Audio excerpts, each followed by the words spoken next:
I never thought I'd be the guy who said this out loud, but here it is. Me land got raided by armed men in vests because of a fake HOA dispute.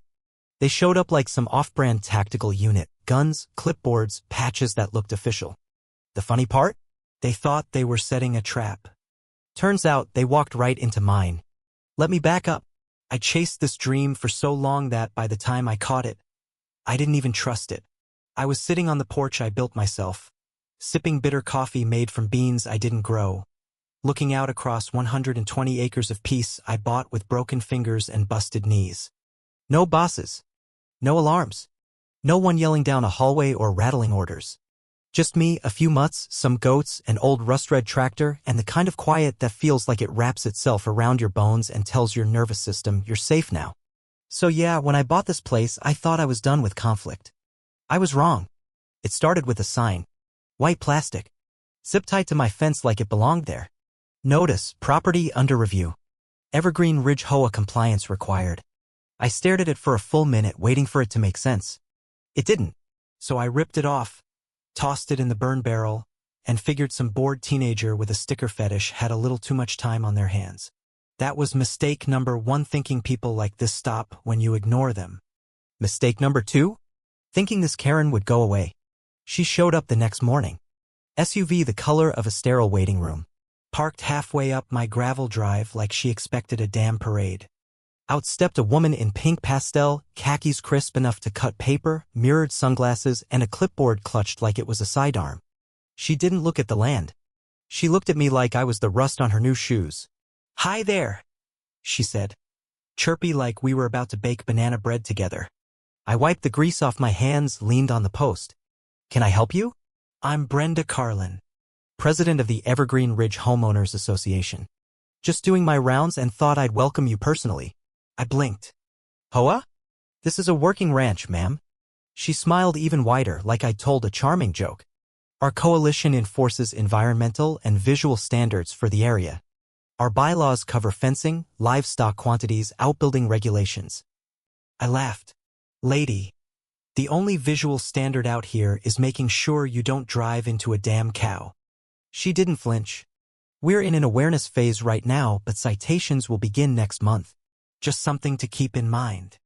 She handed me a manila folder with a sticker on it that said action required, then turned and walked off like she'd just handed me a casserole dish. Inside were pages of fake legal acediograms of my barn, red circles around my satellite dish, aerial photos with lines drawn like someone was mapping a war zone. Apparently, my equipment shed violated skyline uniformity. I didn't toss it. I burned it. 2 days later, the signs came back. Bigger. Laminated. Nailed to fence posts. One stapled right onto the barn. Under enforcement review. And then the enforcers showed up. 2 guys. Matching khakis. Tactical-style vests with iron-on patches that read, HOA Patrol. They moved up and down my fence line with clipboards and walkie-talkies, like they were mapping out coordinates to storm Normandy. I walked off the porch. They stopped like I'd pulled a gun. "Something I can help you with?" I asked. "We're conducting a compliance sweep under Evergreen Ridge Protocol." "You got a badge?" "We operate under charter authority." "Great. I operate under the Callaway Ranch Charter." "You're trespassing." They left, but one of them dropped his clipboard, probably by accident. I picked it up. Routes, names, property photos. My place was marked with a red alpha. Next to it, high resistance. I took a picture and called an old buddy, Deputy Sheriff Caleb Rowan.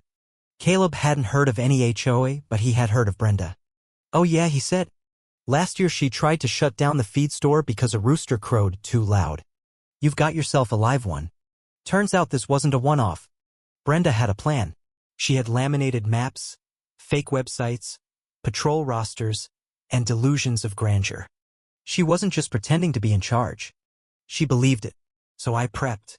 Not for a fight for absurdity. Motion sensors, trail cams, high beam deterrents. Nothing lethal. Just enough to remind them this land bites back. And when they came again, it was before dawn. I heard them first, boots on gravel. Controlled pace. Too light for a vehicle, too heavy for deer. 5, maybe 6. Moving in a pattern. I turned off the interior lights. Slipped into the mudroom. Threw on the coat with the emergency trigger in the pocket. Just in case. Outside, I saw them 5 shadows circling my barn. Flashlights off. Earpieces in. Vests. Headlamps strapped to their foreheads like Dollar Store SEAL Team 6. Then I heard it through one of their radios. Team Alpha in position. Begin sweep. Target is presumed armed but compliant. I almost laughed. Phase 1, my ass. They stepped over the eastern fence. Click. Boom. For sirens screamed. Floodlights snapped on like a stadium just opened for business. 2 of them dropped. One screamed. Another dove into the goat pen. Bad idea. Linda, my prized goat, rammed him in the hip and flipped him over like a sack of wet laundry. I stepped onto the porch, coffee in hand. Morning, boys. You planning to knock this time? Clipboard guy tried to recover. We're acting under HOA emergency code 7A to seize non-compliant structures. Did you make that up in crayon? We're authorized by community charter to. You're on my land with weapons, threatening seizure, waving around paperwork that smells like a microwaved grilled cheese. Then came the sheriff. Caleb's cruiser rolled in slow, sirens off but lights flashing. The enforcers froze. One of them tried to say they were operating under civilian jurisdiction. Caleb ripped the patch off his vest and laughed. Buddy, this says, Tier 2 Compliance Officer. You're lucky it doesn't say, Assistant to the Regional Manager. They arrested 3 on the spot. One of them cried. But the reallifestory came from the binder they were carrying. Inside, lists of names, diagrams of homes, spreadsheets. Mine was highlighted red, high threat, primary obstruction. Caleb looked at me. This isn't just cosplay. No, I said. It's organized. And Brenda wasn't done. Later that night, a certified letter landed in my mailbox.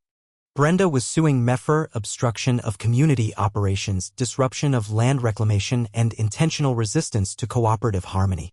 It was laughable. Until I saw who co-signed the lawsuit, someone I used to know. A guy who helped me build my dam barn. Next to his name, informant. Brenda escalated. Flyers started appearing at intersections, grayscale images of my house. Labeled Zone B, high risk. Bullet points claimed I had unauthorized livestock, verbally threatened officers, and refused reintegration. Neighbors stopped waving. Feed prices went up. Old friends posted in the community forum, "We support order." Then came her emergency rally. No chairs, no permits, just Brenda with a microphone in her driveway shouting, "He calls it freedom, we call it disorder." That night, a laminated notice appeared in my mailbox. I'd been reclassified as Tier 3, critical non-compliant. I was ordered to attend a re-education seminar in Brenda's garage. One session was titled Silent Fences, How Your Property Speaks for You. This was Orwell with a garden hose. Trail cams started going offline. A sedan parked 2 lots down, idling for hours. When I walked toward it, it peeled out. Plate was registered to a nonprofit Brenda had founded, Horizon Outreach. The O in the logo was shaped like an eye. Then Max, my dog, came back from the barn whimpering. His paw was bleeding. I found glass deliberately placed near the rear door. Not broken. Planted. That was it. I posted everything: videos, the raid, photos of the flyers, surveillance logs, Max's injury. The caption? When your HOA thinks it's the FBI. The post went viral. 500,000 views in 48 hours. Brenda's supporters went quiet. Her fake officers quit. 2 days later, she showed up at my gate. No clipboard. Just a folder. "You think this is about goats?" she said. "You think this ends with me?" Inside the folder, mails, documents, headers with real federal seals. A program called Rural Behavioral Management. Phase 2. Brenda wasn't just playing games. She was part of a test. I gave the folder to Caleb. He called the state attorney. The county launched an investigation. That night, agents raided Brenda's home. Behind a hidden panel in her study, they found binders, wall maps, facial recognition printouts. Footage of my porch. Files labeled. Subject, Callaway. Classification, autonomous. Rating, disruptive threat. Turns out this was never just about an HOA. It was a psychological operation. Control through compliance. Brenda wasn't the architect. She was the test pilot. And I was the subject. They charged her with fraud, harassment, impersonation, and conspiracy. But the real kicker came when we cracked the last drive in her house. Inside, profiles of other residents, labeled with tiers. One folder labeled Phase 4 Contingency. That meant they planned for resistance. For people like me. And when I read the final decrypted file, I realized they weren't just trying to push me off my land. They were testing how far someone could be pushed before they pushed back. That was the plan all along. And I broke it.